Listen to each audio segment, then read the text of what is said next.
आग में घी डालने का अगर काम करना हो तो वो करते हैं सैम पित्रोदा। चुनावी संघर्ष चल रहा है और इस दौरान सैम पित्रोदा कुछ ना कुछ ऐसा बयान जरूर दे देते हैं जिसकी वजह से भारत में एक बार फिर से सियासी घमासान देखने को मिलता है। खास करके उनके बयान के बाद से कांग्रेस को उनका रायता जरूर साफ करना पड़ जाता है। यानी कि सैम पित्रोदा ऐसा बयान देते हैं जिसकी वजह से कहीं ना कहीं राहुल गांधी और सोनिया गांधी को शर्मिंदा होना पड़ता है। प्रियंका गांधी से लेकर बड़े बड़े नेता जो कि कांग्रेस में हैं, वो सभी सैम पित्रोदा के बयान के बाद खुद को शर्मिंदा महसूस करते हैं और उन्हें हर बार उनका रायता साफ करना पड़ता है। यानी कि आपने तो सुना ही होगा कि रायता फैलाकर साफ करना, तो सैम पित्रोदा यहाँ पर रायता फैलाने का काम करते हैं और कांग्रेस उसे साफ करने का। चलिए अब हम आपको बताएंगे कि आखिर कौन है सैम पित्रोदा जिन्होंने ऐसा बयान दिया है जिसके बाद से एक बार फिर से भारतीयों में खुन्नस देखने को मिल रही है, क्योंकि उन्होंने जो शब्दों का इस्तेमाल किया है वो कहीं ना कहीं जरूर गलत है। भारतीयों के रंग रूप की तुलना चीनियों और अफ्रीकियों से करने वाले सैम पित्रोदा अक्सर कांग्रेस का महिमा मंडल करने में कुछ ना कुछ अनाप शनाप बोल ही जाते हैं। लोग उन्हें कभी बड़बोला बोलते हैं तो कभी कांग्रेस पार्टी का सबसे बड़ा चमचा कहते हैं। अब इसके अलावा आधिकारिक तौर पर उनकी पहचान आज के समय में इंडियन ओवरसीज कांग्रेस के अध्यक्ष के तौर पर होती है। लेकिन असल में सैम पित्रोदा है कौन और कैसे वो कांग्रेस पार्टी में आए, चलिए आइए आज मैं आपको बताऊंगी इस वीडियो के जरिए। खुद को सैम पित्रोदा बताने वाले कांग्रेस नेता का असली नाम सत्यनारायण गंगाराम पित्रोदा है, जिन्होंने अमेरिका में पैसे कमाने के लिए अपने भारतीय नाम को त्यागा था और इसका जिक्र वो एक इंटरव्यू में भी कर चुके हैं। उन्होंने गुजरात से फिजिक्स और इलेक्ट्रॉनिक्स में ग्रेजुएशन करने के बाद और अमेरिका में मास्टर्स की थी और फिर 1965 में टेलीकॉम इंडस्ट्री में हाथ आजमाया। इसके बाद 1975 में उन्होंने इलेक्ट्रॉनिक डायरी का आविष्कार किया था। अपना काम भारत में भी एक्सपेंड करने की चाह में सैम पित्रोदा ने अपने दोस्त से कहकर इंदिरा गांधी के साथ अपनी मीटिंग फिक्स करवाई थी। अब इस मीटिंग के लिए उन्होंने अपनी प्रेजेंटेशन भी तैयार रखी थी, लेकिन किसी कारणवश जब इंदिरा गांधी उनसे मिलने में लेट हो गई तो उनकी मुलाकात राजीव गांधी से हुई।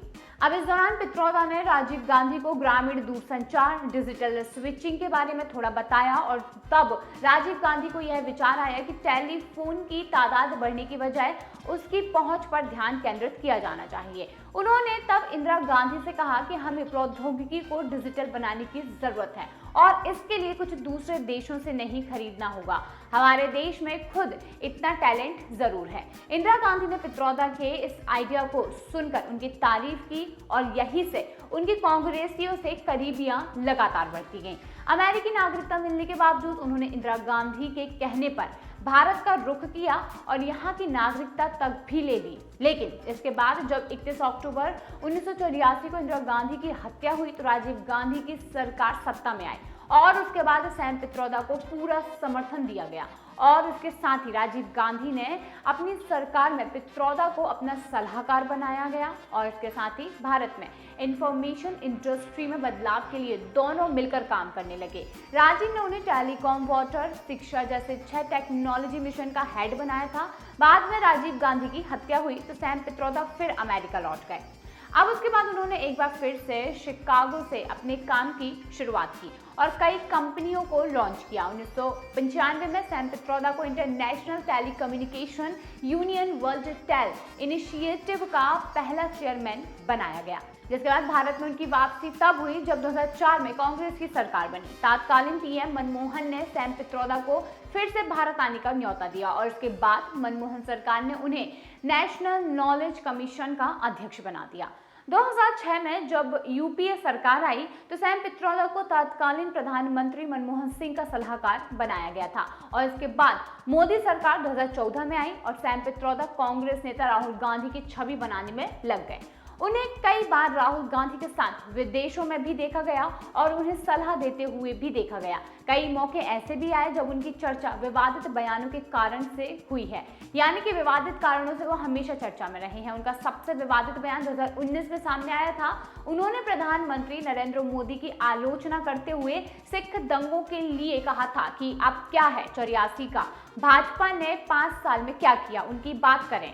84 हुआ तो हुआ, आपने क्या किया। पित्रोदा ने इस बयान पर बाद में माफी जरूर मांगी थी, लेकिन उनकी भाषा के कारण लोग अब भी उन पर सवाल उठाते आए हैं। इसी तरह पित्रोदा ने पाकिस्तान के बालाकोट में भारतीय सेना द्वारा की गई एयर स्ट्राइक का भी विरोध किया था। पित्रोदा ने ये कहा था कि मुंबई में भी हमला हुआ था और हमारी सरकार भी तब प्रतिक्रिया दे सकती थी और अपने विमान भेज सकती थी, लेकिन ये सही दृष्टिकोण नहीं है। उन्होंने ये कहा कि यह गलत है कि कुछ लोगों की गलती के चलते हुए हम पाक के प्रत्येक नागरिक को दोषी ठहराएं।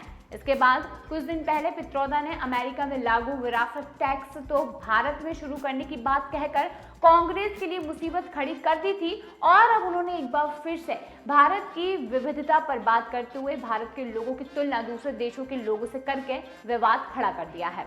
उन्होंने साफ तौर पर पूर्वोत्तर के लोगों को चीनी जैसा कहा और साउथ के लोगों को अफ्रीकनों के समान बता दिया है। तो इसका मतलब ये तो साफ है कि सैम पित्रोदा हमेशा से बयानों से घिरे रहते हैं, और क्योंकि उनके बयान जो होते हैं वो कहीं ना कहीं काफी ज्यादा बेरुखे होते हैं, जो लोगों को कहीं ना कहीं तकलीफ जरूर पहुंचा सकते हैं।